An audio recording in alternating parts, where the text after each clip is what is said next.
press at it just a little more, would the world be a better place? A nicer place? At MU Health, we're certain of one thing, that yes makes the world a healthier place.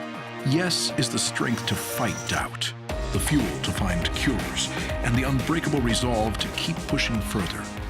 At Mid-Missouri's only academic health center, yes isn't just changing lives, it's saving them.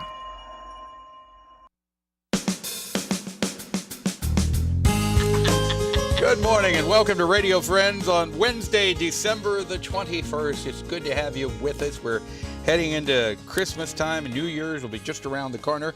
And Joy Sweeney is with us from Jefferson City. Good to have you here, Joy. Great to be here, Paul. Thank you for having me. Counsel for a Drug-Free Youth. And, well, you're busy all year long, but especially as we go into the holidays. Absolutely. I would think that you have some messages for young people about. Well, and messages for young people and their parents and adults, because everybody it's a festive time of the year. We want people to celebrate, and we all want to celebrate and have a good time. And along with that comes a lot of drinking, and especially New Year's is probably one of the biggest drinking holidays of the year. And we just want adults and parents to model appropriate behavior for their children. And don't give them the wrong messages. You know, the big thing right now is that young people know that they can have fun and enjoy life without alcohol or drugs. And that's one of the things that so many of our kids that are drug and alcohol free tell us, that their parents modeled this behavior, that they learned this behavior from the adults in their lives. And that's what we need to impose upon parents, to let them know. Now, especially young people, teens, it's so important as far as drug and alcohol, because when your brain, correct me if I'm wrong, but I think we've talked about it. Yeah. The brain is still developing until what age? And right now it's mid-20s. In the mid-20s. Right. So if you start using drugs or alcohol, and alcohol is a drug. Right, yes. And you use a lot of it, and you're a young teenager up into the 20s, it does something to the circuitry in your brain. Absolutely. It rewires your brain. And that's one of the reasons that young people in high school, if you're still in high school, young people can become addicted to alcohol in less than 6 months. So you're saying a young person Right. can get addicted to alcohol much faster than an older person? Absolutely, absolutely. If you wait till 21 or older to start drinking or start consuming alcohol, your brain is more mature, and so it already has the set patterns, the neurons, and I don't know this. I have not researched the brain, but I have read the research, and the research demonstrates that once the brain is mature, then it takes anywhere from 3 to 6 years to become addicted to alcohol. If you use a lot of heavily, it. yes. But if you drink regularly, like weekly, as a young person, you can become addicted to alcohol in 6 months.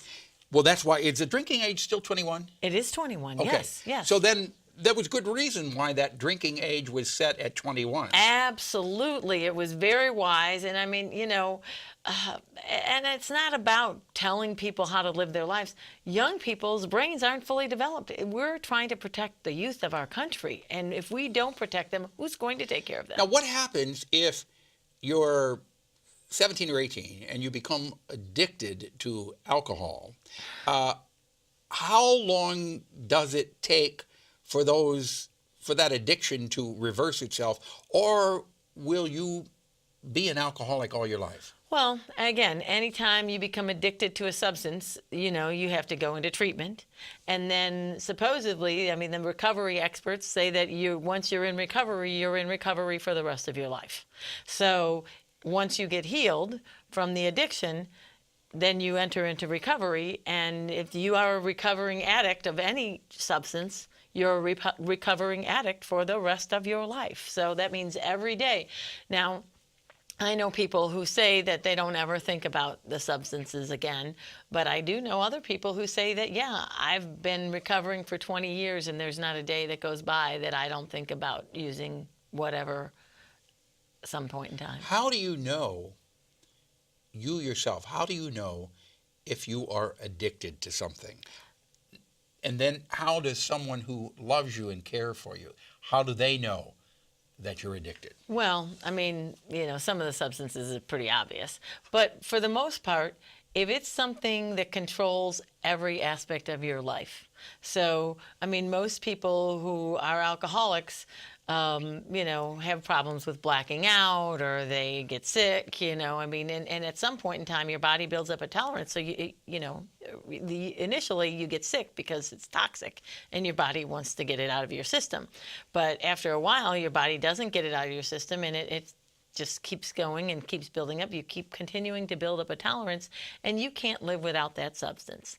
And that's when the addiction takes over. How do you know? Most people are so far into the drug that they don't even know that they're addicted.